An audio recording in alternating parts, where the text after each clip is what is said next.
チャレンジする女性たちを応援する MBA シェアーズチャンネル女性起業家スペシャル第2弾です。今回お迎えした女性起業家はグロービス出身のかなちゃんです。皆さんはじめまして。株式会社グリグリ CEO ストレスバスターの石川かな子です。2019年春にグロービス経営大学院を卒業しました。グリグリはより自由に自分らしく人生を楽しめる世界を実現するために、人々をネガティブストレスから解放することをミッションに掲げて、ネガティブストレスに対する防御力アップと回復力のアップをサポートしています。よろしくお願いいたします。お願いします。皆さん、前回に引き続き登場交渉者です。中国浙江省から参りました。2019年青山学院大学 MBA 卒業しました。今は銀座でビューティーサロンを経営しています。よろしくお願いします。はい、そしてカオルンです。今日はね、絵面濃くないですか？大丈夫ですか？エネルギッシュに今日はお届けしたいと思います。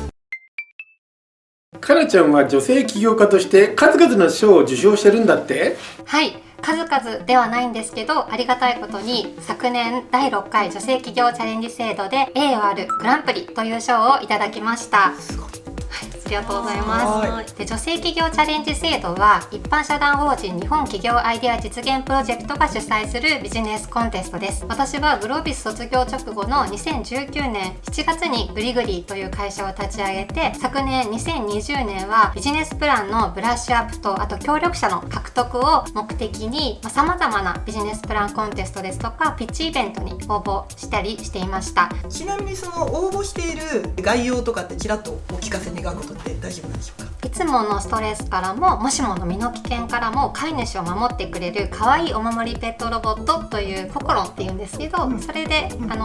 ビジネスプランを出しました。皆さんの心と体を守るということをコンセプトに作ってます。まだ発売はしてない？そうですね、まだ開発段階なので、一番大きな負のストレスを抱える原因ってたくさんあると思うんですね、人間関係にしても。ただやっぱり女性にとってなんかすごくやっぱ深刻なトラウマになるような負のストレスになりうるものってやっぱ性犯罪被害かなと私は思っているので、そういったもしもの時のそういう性犯罪被害からも守ってくれる。ただやっぱりそれってもしもの時の出来事なので、いつものことってなんだろうと思うと、結構女性の方が実は男性よりもストレスを感じやすいと。あ、そうなんだ。はい、心にはそのアロマテラピーを応用して香りで瞬時にリラックスをするというコンセプトを盛り込んでます。香り重要よね。香り重要ですね。すごい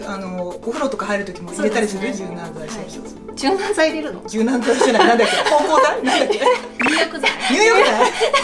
カットね。さあ、ここで提金、女性に限らずマネージャーや経営者に不可欠な能力って何だと思いますか？よいしょとごますりかな。それも大事だと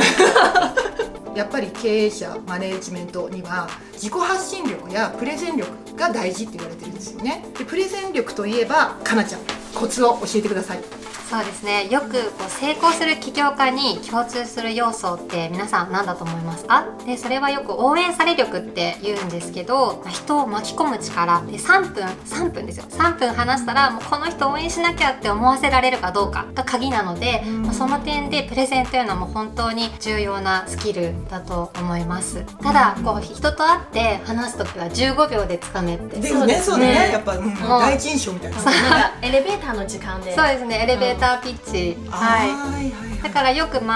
例えばその15秒バージョンと、1分バージョン、3分バージョン、あと5分バージョンとか、それぞれ準備しといて、その時の状況に合わせて、もう今この人には10秒しかないって時は15秒とか、あとはちょっと時間が取れるなって時は5分のピッチを使ったりとか、そういう感じで発信していきますね。具体的になんか気をつけてることってあります？自分が話したいことではなくて、相手が喜ぶ話、聞きたい話をするということですね。結局人は自分ごとでしか動かないので、誰がいつどんな風にハッピーになるのかというのを、その自分のピッチストーリーの中に必ず入れるようにはしてます。で、私の場合はさっきね、性暴力とか、そういったのからの解放ということで、それを予防するってなると男性にとってはちょっと身近じゃない話じゃないですか、なのでプレゼンの最初に、この中にお嬢さんがいらっしゃる方いますかっていう風な感じで、そうすると男性の皆さんも、娘さんがいらっしゃったり、例えばお孫さんで、ねいらっしゃったりとか姪がいるとか、そうすると、自分事として聞いてくださるので、意識して中身を作ってます。だから最初にねいらっしゃるお客さんに問いかけるっていうのはね結構重要なね手法で言われますもんね。で少々さんもさ自ら広告塔になっていろいろね出てるけど、発信源として意識してることってあるんですか？発信源として意識したことはないんですけど、できればコストを抑えたいんですねはい、でも最近は中国ですごく個人 IP を作るというのが流行っていて、やっぱり私も先週からビデオを作って人が聞いたら成長できる話とか、その辺のビデオをいっぱい発信するようにしてるので。ビデオっていうのはこういう YouTube 的な動画？そうですね、はい、動画、はい。すごい。例えば女性が起業するときに何を注意しないといけないのをちょっとアドバイスをしました。少々さん一人で出てる？そうです。今のところは自分一人でビデオを撮って編集とか全部一人でやってます。編集もやってるの？はい。すごい。今はすごく携帯の中でアプリ機能がいいので、それでやってます。私もやってます。やってるんだ。はい。結局ね、少女さんがおっしゃってたように、最初ね人を雇ってとか何かはできないので、私も例えば護身術を配信しようと思って護身術動画っていうのもひとももというサイトでやってるんですね。で YouTube で見れるんですけど、やっぱ自分が出て、でそれも自分で編集して YouTube に上げてってやってます。全部自分でやります。見たそれ。見ました？男性にこうやってやってるやつ。3人とも MBA ホルダーだけど、やっぱり会社を経営する上で勉強は役立ってるのかな？もうものすごい役立ってますね。私の場合は会社を経営するっていうところもそうなんですけど、立ち上げるところですね。グロービスでいうとベンチャー系の科目、ベンチャーマネジメントとかベンチャー戦略プランニングとかベンチャーキャピタルファイナンスとか、新しくビジネスを始めるというところが、すごく実践的に学ぶことができるプログラムがグロービスあったんですけど、きっとね青山もあると思うんですけど、それが本当に今毎日使えてるというか、あとはサービスマネジメントとか、今心座っていうヘッドセラピーとメディテーションのサロンも12月にオープンしたばっかりなので、それもやっぱサービスマネジメントで学んだことがもうすごくもう活かせてますね。私は MBA もすごく役に立ってます。昔はあまり数字に敏感じゃなかったんですけど、でも今は税理士の先生とも会話ができて、先生の話もちゃんと理解できて、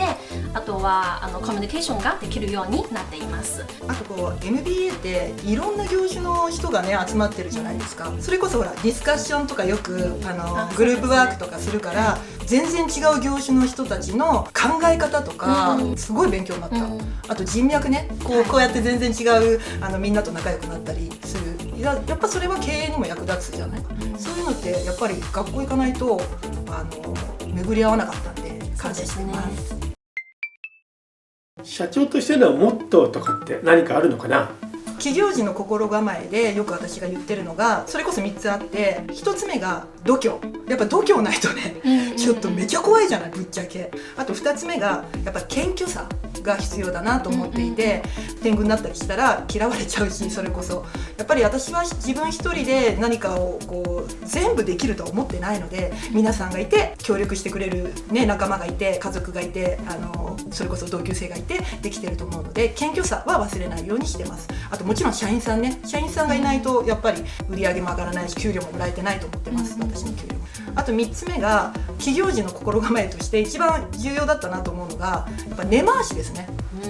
同じ業界の人たちに一言言って起業するかしないかってすごい今後に影響する。やりやすいかやりにくいかみたいなところで、私結構電話なり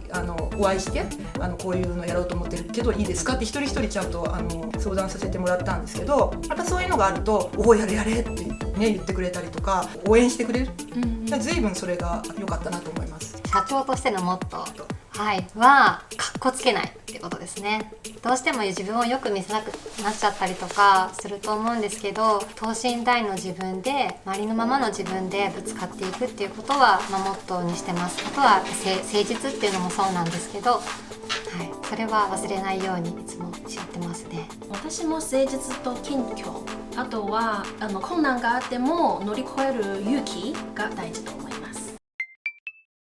今後起業を考えている女性も見てると思うけど、そんな女性たちに何かアドバイスあるかな？そうですね、自分で決めるっていうことをですね。人に言われたからこうするとか、誰かがやめなって言ったからやめるとか、そういうことではなくて、もう自分の人生なので自分で決めて、やるもやらないも自分で決めて前に進むっていうのが私からできるアドバイスかなと思います。一つ目はコストをできれば抑えてください。やっぱり女性は最初に店を出す時におしゃれな店、あと立地がいいところ、あと小さくない、できれば広い店を出したがりますよね、でもそれはすごく理解できますが、でもその辺のコストを抑えないとその後はすごく辛いんですよ。で、私はネイルできないから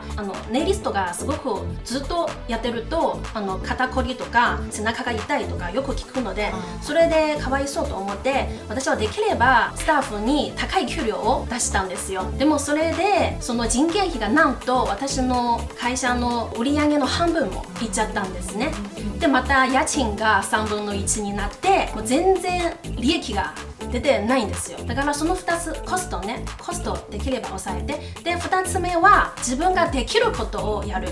例えば私ネイルできないのにネイルサロンを出した。でそういうコロナの時期は従業員がいないとすごく困ります。必ず自分ができることをやる。で3つ目は人を巻き込む、やっぱり一緒にやっていく仲間がいないと、全部自分一人だと困難があったら辛い時誰も相談できなくて、本当に心がそんなに強くない人ならもうそこで倒れるんですね。だから